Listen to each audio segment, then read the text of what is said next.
So, hi everyone. I've been a long-standing member of this group. My name is Holmes, and today I'm here to give a talk on API datasets and how you can use Power BI to interact with them. So, a little bit about myself. I'm a business intelligence consultant. I've now upgraded myself to 15 years, Alex. but yeah, it's mainly in the Azure data platform, Microsoft data platform. Currently consulting into Red Kite. And if anyone wants to get in touch, here's my LinkedIn. So today I am talking about APIs and just quickly give an overview, kind of the considerations with APIs. An API at the end of the day is a software interface that's available to other pieces of software. And Power BI can interact with them, predominantly using the web.contents Power Query function. And ultimately, the functionality of the API is dictated by the people who've made it. Sometimes you can just read data, sometimes you can write or update or even delete data back to these APIs. And again, the quality varies. If you have a nice polished API, it will work reliably, you'll get consistent results. Other times you might not, or other times it has like awkward quirks that you have to deal with inside of Power BI. Sometimes the API is publicly accessible, so you can just query it away. But often you do have to have some kind of key. So you need to pre-arrange with the vendors of the API some kind of key, and often there is kind of a charge attached to that. And yeah, in terms of Power BI, you do mainly read data from it. Whilst it is technically possible to do writing, I guess, into APIs, that seems scary. So I wouldn't advise that. So in this demonstration today, I'm going to use an API to drag data into a Power BI dataset. And I'm going to use a real world case study, one of my clients. So a client wanted to figure out their carbon footprint of their employees coming into the office. So we have their addresses. We know where the office is. So we need to be able to look up in terms of latitude and longitude, the employee's location and the work location. And then based on that, we can also figure out a route in between point A and point B. This is the driving route, but it could be a transit route or a walking route, although that wouldn't have a CO2 impact. So the purpose of that as well is to get the home location so you can do nice mapping through the Power BI visual.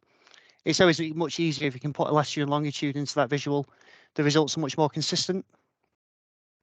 So, and we couldn't save any of this data. So every time you hit refresh on the Power BI dataset, it goes off to the API, it retrieves all this information and it does it every single time. So the solution I came up with was that within Power Query, we'll load our source data. It was SQL Server in this case. And we'll use Azure Maps to geocode that data. So we have an address string. We'll look it up and find the latitude and longitude. We'd also do that with the work addresses. And then once you know those 2 points, Azure Maps has the functionality to give you a route in between those locations. It can give you like really detailed routes in terms of like turn left here, turn right here. But we're just going to get back kind of the distance on the road. Once we have that information, we can save it back onto the employee table. So we know per employee, we know their latitude, longitude, and we know their commuting distance and commuting time as well was important. Once we have that information, we can then create a Power BI measure that applies some kind of industry standard calculations that gives you a CO2 usage per kind of distance traveled. So I'm going to do all this live now in Power BI. So let's give it a go. So I've prepared a very small sample of data. It's only 10 rows, but it will give you the idea. So if I go to get data, and I've saved this as a CSV on my desktop.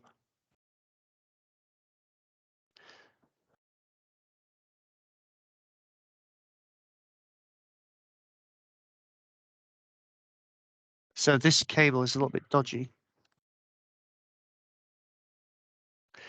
So I think maybe because I didn't stop the PowerPoint, Ben.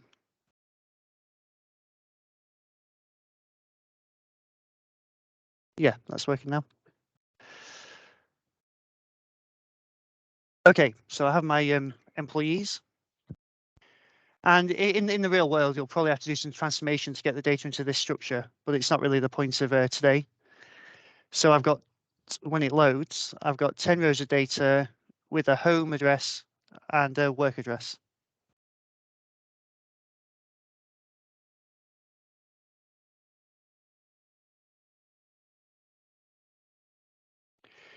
So you'll note there's no postcodes on this, but nevertheless, it will work. So the first thing we need to do is look into Google Maps. So throughout this demonstration, I will have a few URLs I'm going to bring up and show you.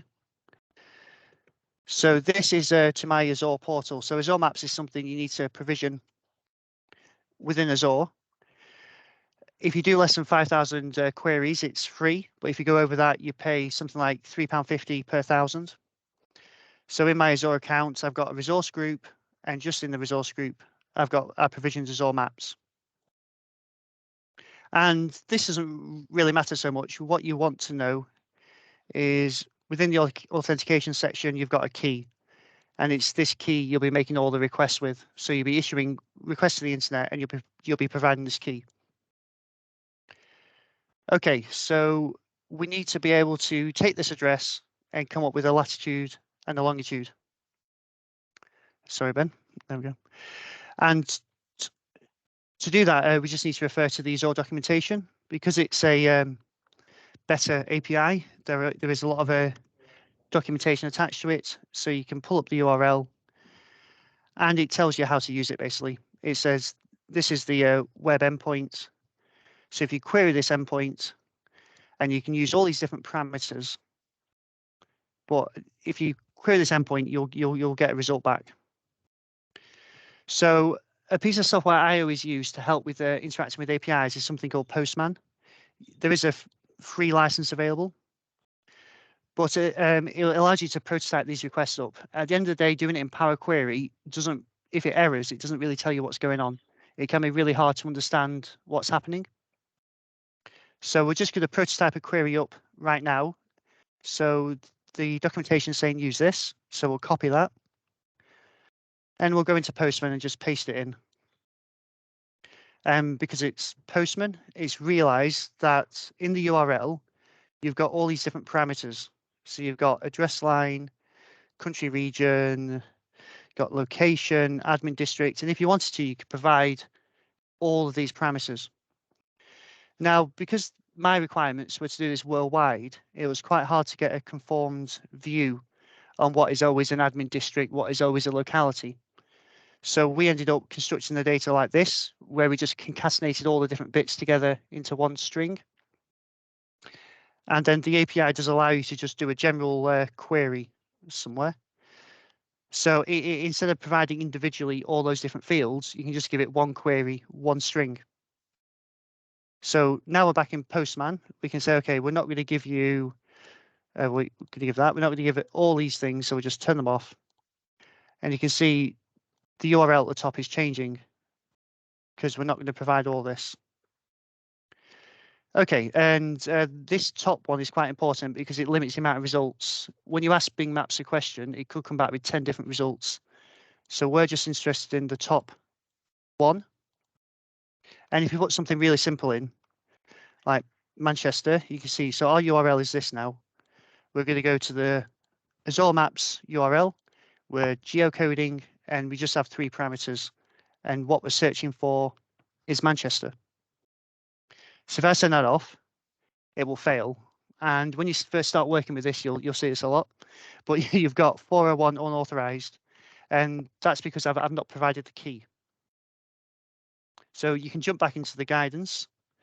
And within the Azure Maps API, there's a couple of ways you can authenticate. You can do it using Azure Active Directory, which is involved, or you can just simply give it that key that was in the Azure portal.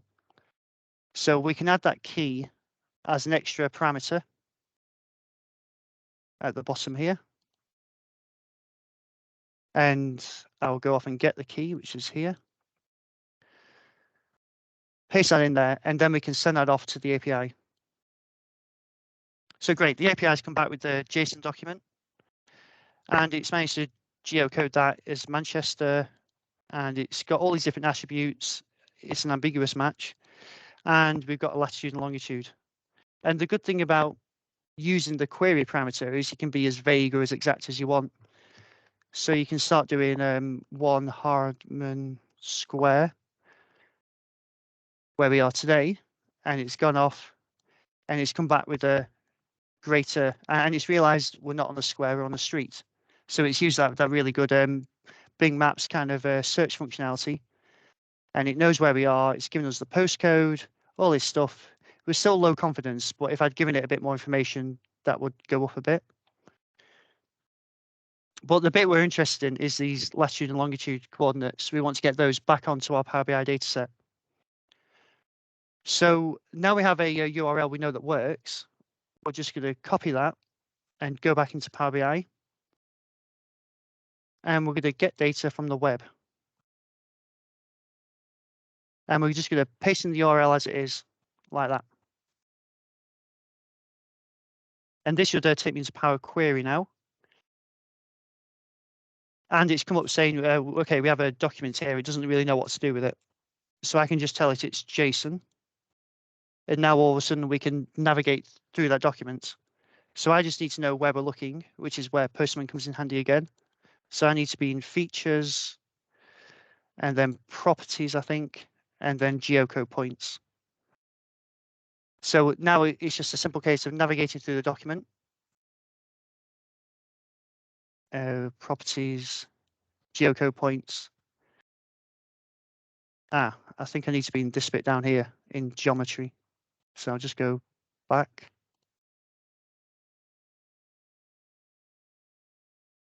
So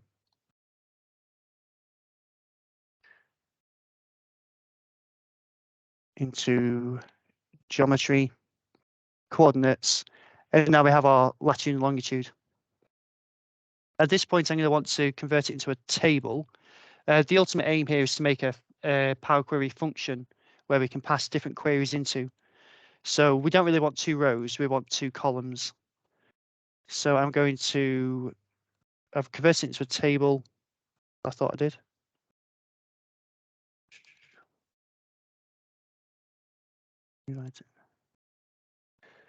So I'll just start that again because it wasn't giving me the option. Geometry, list, to a table, there we go. And we can accept the default options here. And we can just transpose it. So we can make this lat, make this long. And we'll tell it the numbers as well.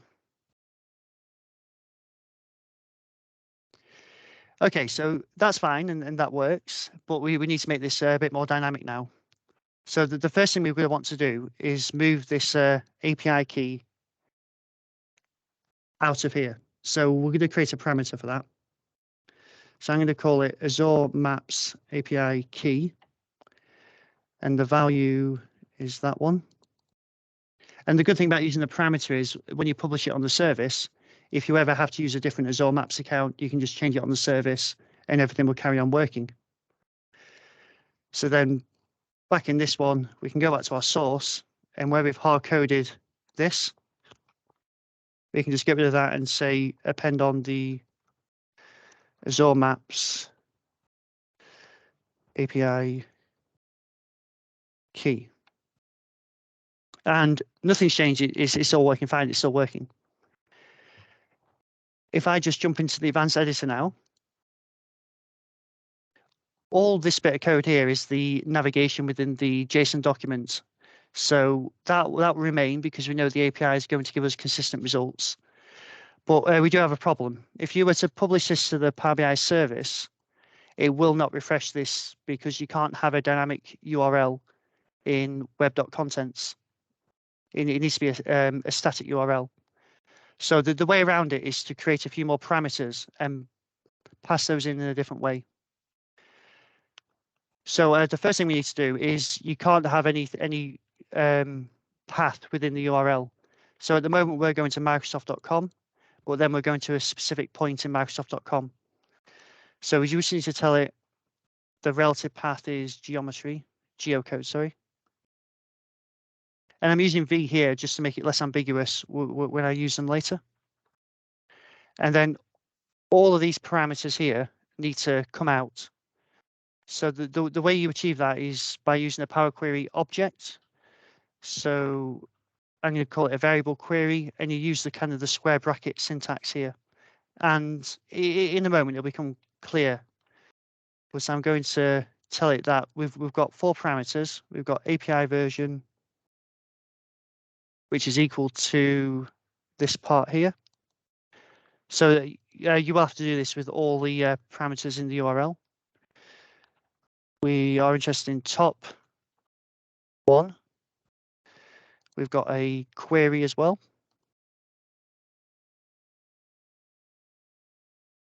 And the query is this part of the URL. And we also have a subscription key.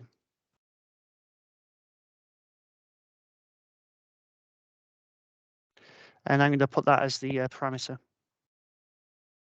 So now we can get rid of all of this because we're going to provide it in a different way.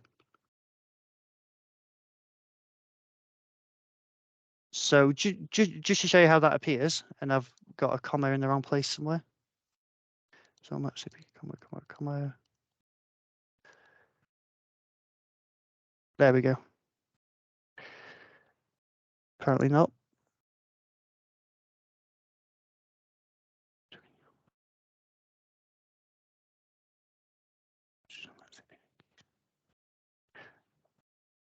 Oh, there we go.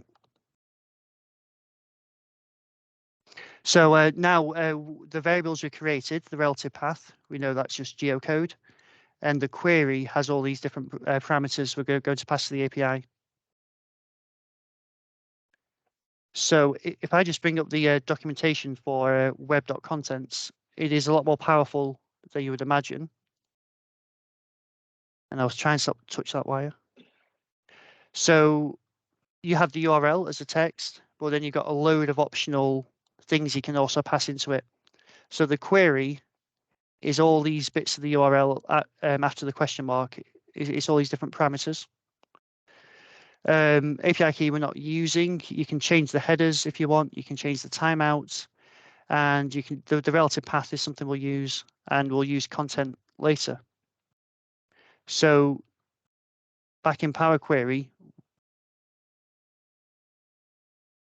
we can tell it that we have a load of options, and we've got a relative path,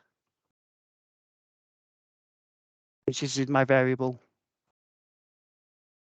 And we've also got a query, which is my query. And with any luck, that will do something. Okay, so I've used the wrong names here, which is where the documentation comes in handy. So it is relative path. Oh, and it's query like that with a Q. There we go. And something that's a bit counterintuitive is it's telling me it cannot convert the value 1 to type text. So even though this is a integer, we just need to make it a string. And now if we hit done, we have the same results. So we can see our path, we can see our query, just like this with all different parameters. And it's issuing a request off, and it's going all the way through the API and coming out with the latitude and longitude. So the next thing we need to do is just turn this into a function, because at the end of the day, we want this part here to be dynamic. So you can right click on this and create it as a function. And by default, Power Query will structure it like this, which I'm not too fond of. So I'll just move all that out, delete it. So here's my function, and it's only expecting 1 parameter right now. And we just need to tell it to expect more than 1. So we can jump in here, and the code is the same, but all it's done is it's wrapped it in this part here and this part here, just to make it a function. So we can take this as a search query as text. We can also say the key is text as well. And now we have 2 parameters. And therefore this bit here is no longer hard coded. It just becomes this element here. Okay. So now we can actually look up some values. So back on our employees table, we can do add a column using a custom function.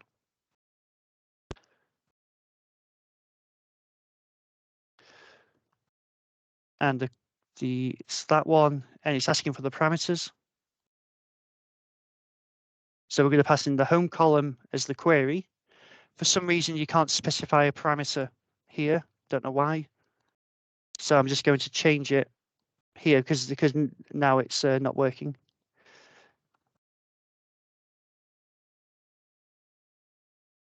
And the other thing you need to bear in mind is if you're doing queries like this, you are sending all of your data to a third party. So for every row in the employees table, we're making a call off to the Azure Maps API, and a nefarious agent might save all that data. So rightly so, Power BI is reminding you of this, but we can ignore that today. And now it is going off and it's making 10 different requests out. So we have our home latitude and longitude materializing as different columns here. And I'm just going to expand those out like that. So I can call this home lat.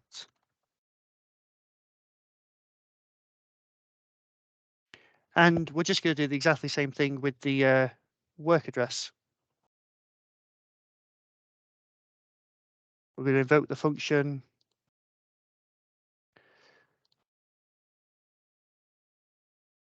And again, we have an issue with credentials because we've not given it the right key. But then we're away. So we can again expand that out.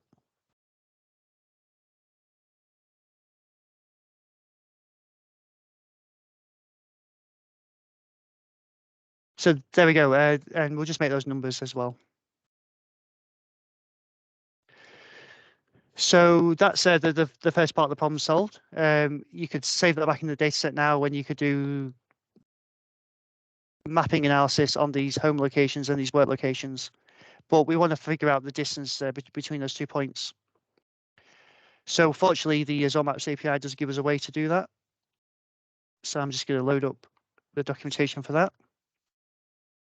So it calls it a route matrix. So you provide it a series of locations, you provide it with a series of endpoints, and it gives you the distance for all the different combinations. Within APIs, there's this distinction between synchronous and asynchronous requests. I don't yet know of a way to handle asynchronous in Power BI. With asynchronous, you send a request off, the API comes back saying, yeah, I've got that, and then you have to continually poll it to see if it's finished. Power BI, Power Query doesn't have that kind of looping or that kind of check. So all the requests you'll make will have to be synchronous requests, and that is where you'll issue the request and you'll wait until it comes back. So there's a synchronous request route matrix here. And yeah, we'll give that a go. So I'll copy that URL. And again, we'll use Postman to arrange this. So when you're making web requests, there are a few different types. Well, more than I knew. And but the standard ones, if you will, when you're just viewing a website, they're always going to get requests. But if you're doing a post request, you're sending a bit of data alongside it. You've got some content in your request. So the way the matrix works is you authenticate yourself just like this. You just need the key, but then you need to send a payload with it just to say that this is the actually what I'm asking. So the API does give you a good demonstration of what that is. Right at the bottom, it says you need to construct a document that looks like this, a JSON document, and you need to give it all the origins and all the destinations. And what the API in the Azure Maps case will do is it will look at this location and it'll give you the distance to this one and to this one. And then it will look at this location and it will do the same thing, give you that. So you'll end up with 4 records coming back. That is quite tricky to parse in terms of Power Query. So the demonstration today will just have one source, one destination, and we'll only have one record back, and that simplifies things. So I've a sample bit of JSON here, which I will copy. So back in Postman, it has the option to give you for you to provide a body of the request. So we say raw JSON. So we are now sending to a start location and an end location off to the API, and we're just going to send that and see what it comes back with. Predictably, you're unauthorized because I've not put the key in. So back in my parameters, I give it the actual key.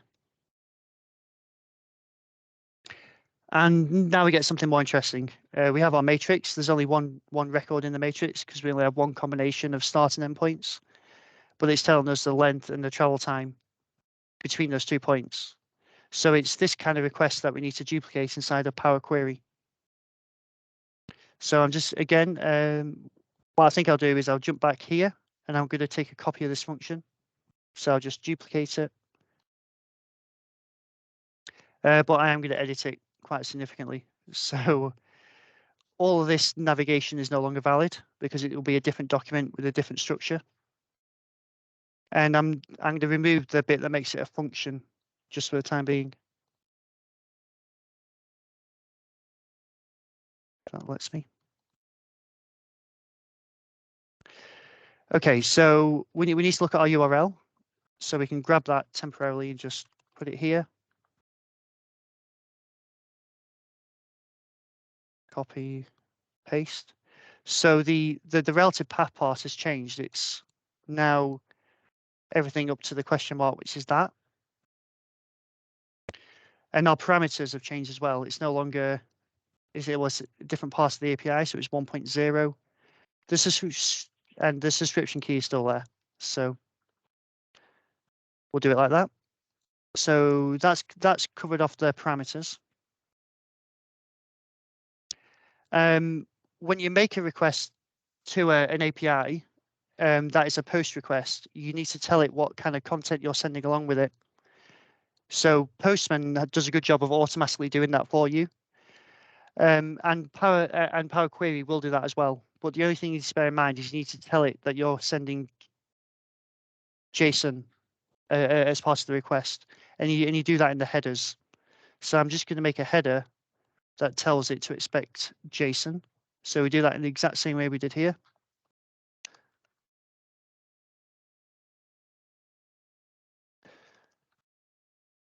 Okay, so that's fine. And then we also need to now include the body of the request. So for the purposes of the demo, we'll just copy that. In fact, it needs to be double quoted. So I'm just going to change that here.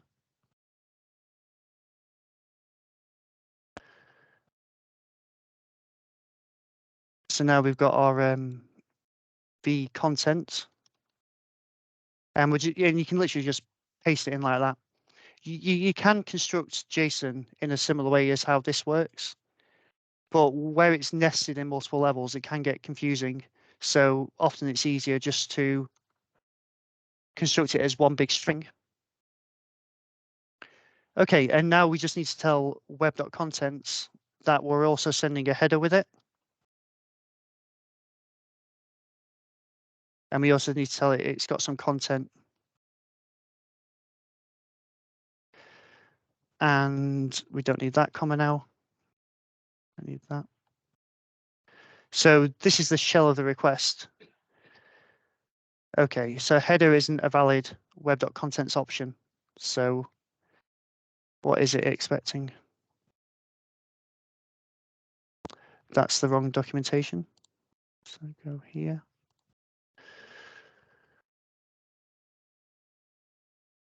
That one.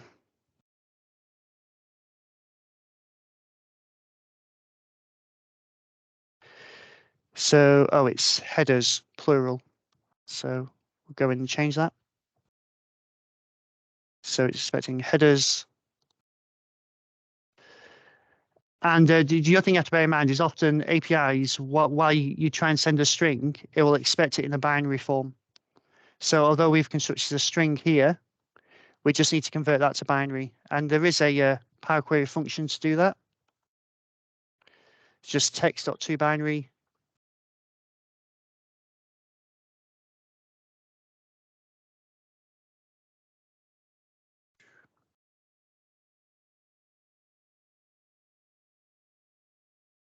So now we're making the web call to the API. We're telling it where to go in the URL. We're telling it the parameters. We're telling it the headers, and we're giving it a payload.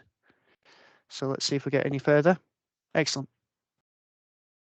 So now, as before, it's just a case of navigating through the JSON document. So Postman can come in handy here as well. So the result back from the API, we need to go into matrix, response, route summary. So we can do that. Matrix, response, route summary. And now we have all the information about that journey. So we'll turn that into a table, transpose it. And there we go. Here's some good data. So I'm just going to convert these into kilometers and seconds, just to be a bit more useful.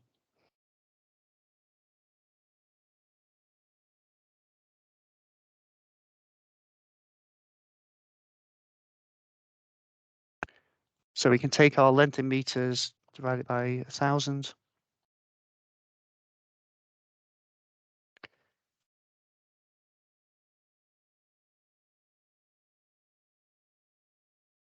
And the duration is time in seconds divided by 60.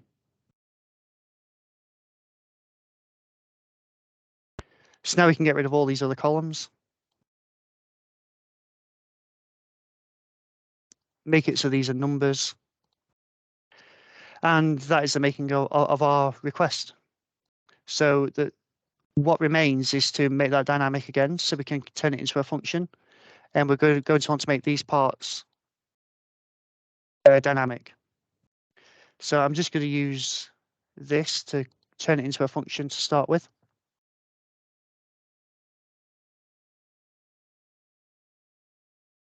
Do that there.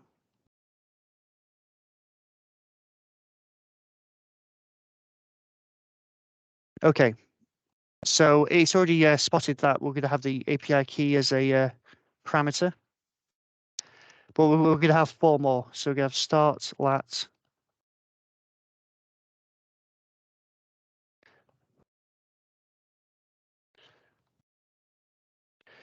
Cool. So the function now expects all of these when you call it. And the last thing that remains is to replace the values here with the values that are in these parameters. So because we're dealing with strings here, we just need to kind of come out of that. And if I remember rightly, it swaps the order, so it expects the longitude first. And because these are numbers, it will fail unless you convert it to text. So we're telling it text. So now whatever longitude we put as a start will go into the JSON document at that point. And I'm just going to copy those over. And then just change the parameter.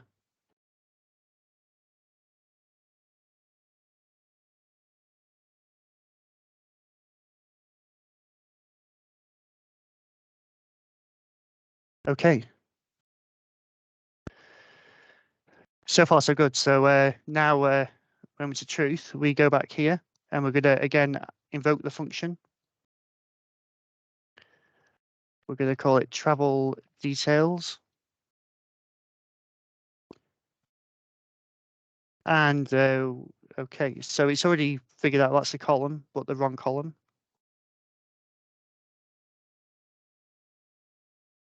So we're just going to tell it to refer to these other columns. And I've done the wrong one.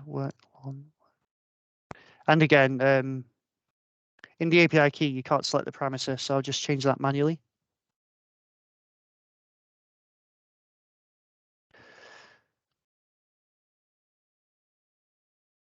And if I've done that right, we should get some details here.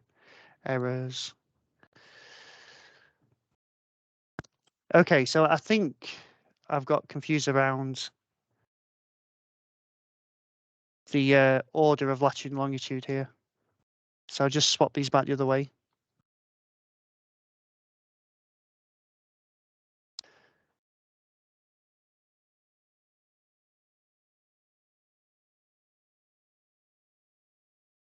And now we have some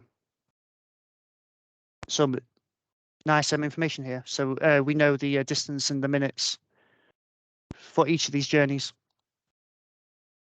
So I can expand those out to be actual columns on the data set, make them to be numbers. And we might want to round them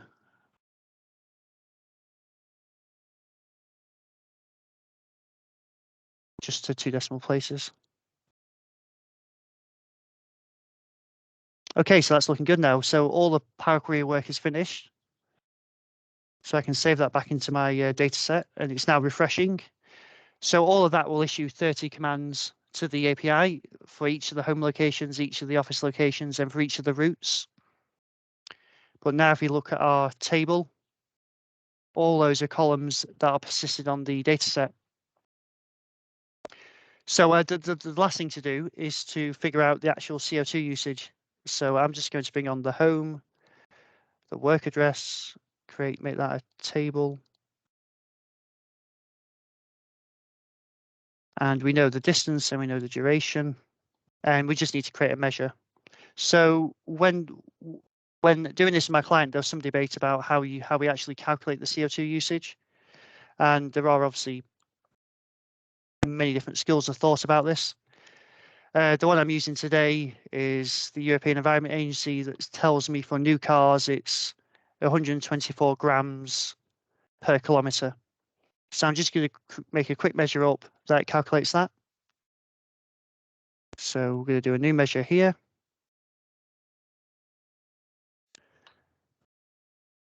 And we're going to call it travel CO2 tons per year. And the first thing we need to do is sum the distance. And then we can times it by that number, which was 120.4. Don't forget that people go to and from the office. So we'll times it by 2. And then in order to get it into tons, we'll divide it by 1,000, which gets kilograms, another 1,000, that does tons. And then to figure out the yearly usage, well, with 52 weeks, 5 days a week, minus bank holidays and some leave.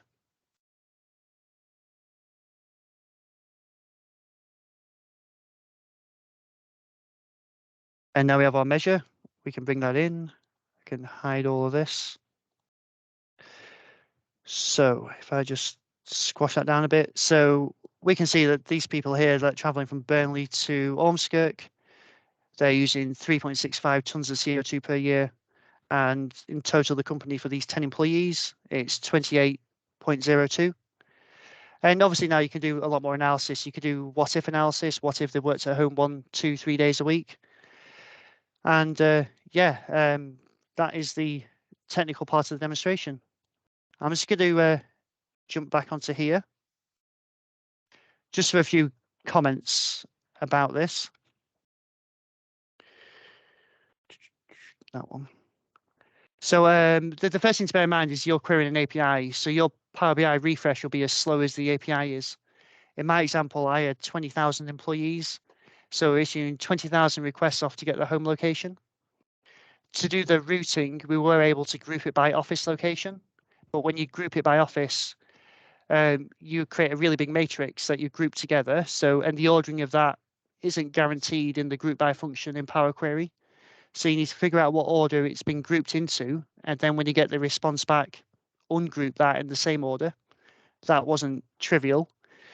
So yeah, but we did manage to do that. So in the end, there was a lot of requests going off to figure out the latitude and longitudes, but the routing was comparatively small, and it took about 10 minutes to refresh. Ultimately, you'd want to persist this back in a database, especially when you start getting charged for this. You get 5,000 requests free on Azure Maps. After that, you pay $350 per 1,000. So it can start getting expensive quickly. So a few months later, the approach would be to persist that into a database and have something like Logic Apps or Data Factory go and make those same requests and just save the data for you. Another thing is a word of warning on the quality of the APIs. We had a big problem with one of the London offices half a mile away from where it should have been. had a big impact on the numbers, and ultimately it was a problem with one of the third-party providers with Bing Maps. So they acknowledged it was a problem, but didn't really fix it. So we had to create like an override table just to say, okay, this location is actually here, and ignore what Bing Maps says.